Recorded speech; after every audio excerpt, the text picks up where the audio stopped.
The American volunteer group was largely the creation of Claire L. Chennault, who commanded the group, and Chennault was a retired U.S. Army Air Corps officer who had worked in China since August of 1937, first as a military aviation advisor to Generalissimo Chiang Kai-shek in the early months of the Sino-Japanese War. Then he was the director of the Chinese Air Force Flight School centered in Kunming, and the AVG would be known as the Flying Tigers and flew Curtiss P-40 aircraft, and it was a stunning sight to see.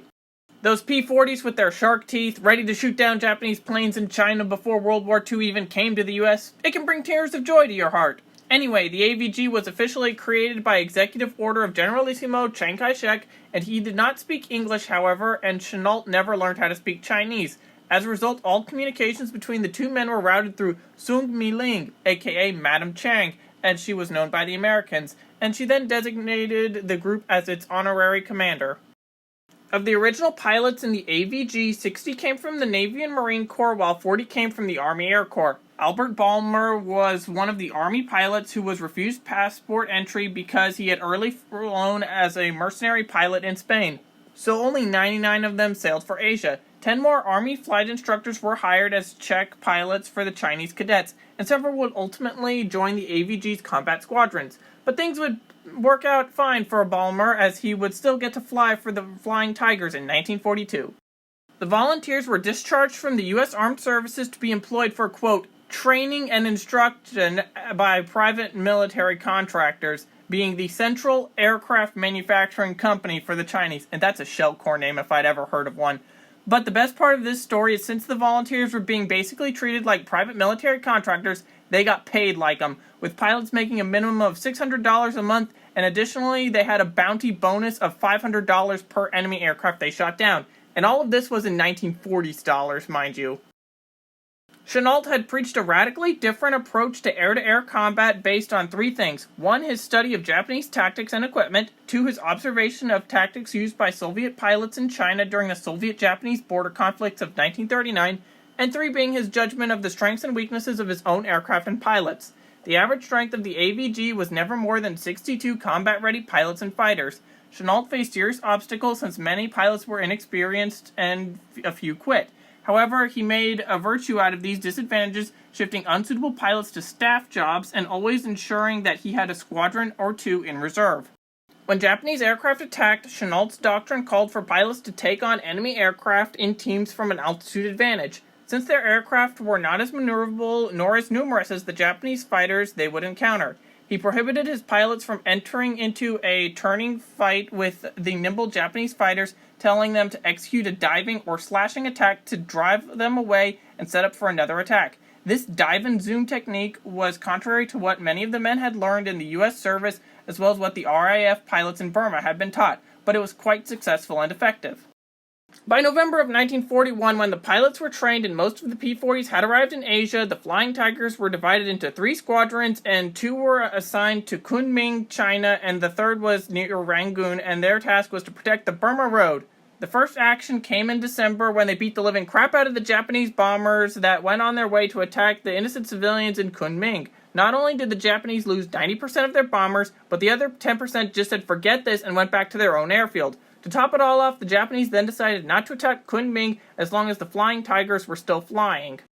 In supporting the defense of Rangoon and the Burma Road, which was China's lifeline for getting sweet American and British-built stuff to fight against the Japanese, the Flying Tigers would continue flying for the rest of December, and the AVG destroyed many Japanese bombers and trolled the entire Japanese Air Force, where despite heavily outnumbering the Americans, the Japanese lost plenty of bombers and fighters to 0 American casualties. By the 24th of January, the Flying Tigers had destroyed 73 Japanese aircraft while losing only 5 themselves, a very notable performance, considering that the AVG was not only heavily outnumbered, but also faced experienced and fully trained Japanese pilots who had a lot of experience bombing civilians in China. However, the early Burma campaign would result in a Japanese victory and the loss of the Burma Road. The Flying Tigers and RAF fought well against the Japanese and shot down a ton of their aircraft for the next few months, but were just overwhelmed. On March 23rd, with only a few aircraft left, the AVG was forced to relocate to Lo Wing, just across the Chinese border. The Tigers crossed into China on a rickety suspension bridge over a deep gorge. A few months later, they came back to destroy the bridge so no Japanese soldiers could cross it on their way into China.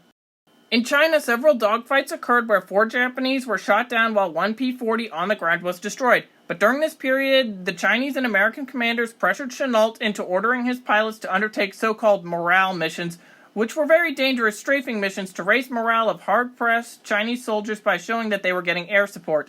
The AVG's pilots considered these missions useless, and it was a feeling which culminated in the quote-unquote pilots' revolt of mid-April.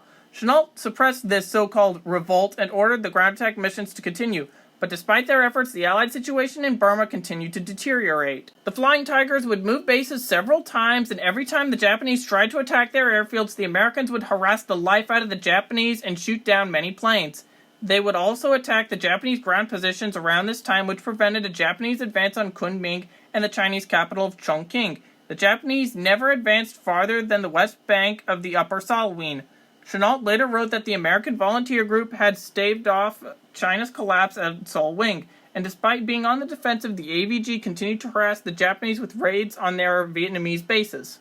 Now, after the Burma campaign and the Doolittle raid on Japan, the Japanese got pretty paranoid about raids on their home islands and decided to target the AVG's air bases once again in China, and you could probably imagine the results of this Japanese offensive. More downed Japanese planes. More American pilots arrived and formed the successor to the Flying Tigers, being the 23rd Fighter Group. The AVG's last combat was over Hengyang on the day that it was disbanded, and it was July 4th, 1942. In this final action, the AVG shot down 4 more Japanese planes with no losses.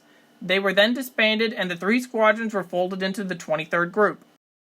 Despite all of their disadvantages in China and the Pacific Theater, such as disease and a very understaffed ground crew, the American Volunteer Group would prove itself to be one of the most effective fighting forces in the Second World War. The Flying Tigers were officially credited with 297 enemy aircraft destroyed, including 229 in the air. 14 AVG pilots were killed in action, captured, or disappeared on combat missions. 2 died of wounds sustained in bombing raids, and 6 were killed in accidents during the Flying Tigers' existence as a combat force. Did you know about the American Volunteer Group before this video? Are there any other foreign volunteer groups that you would like for me to cover? Write in the comments, and thank you for watching.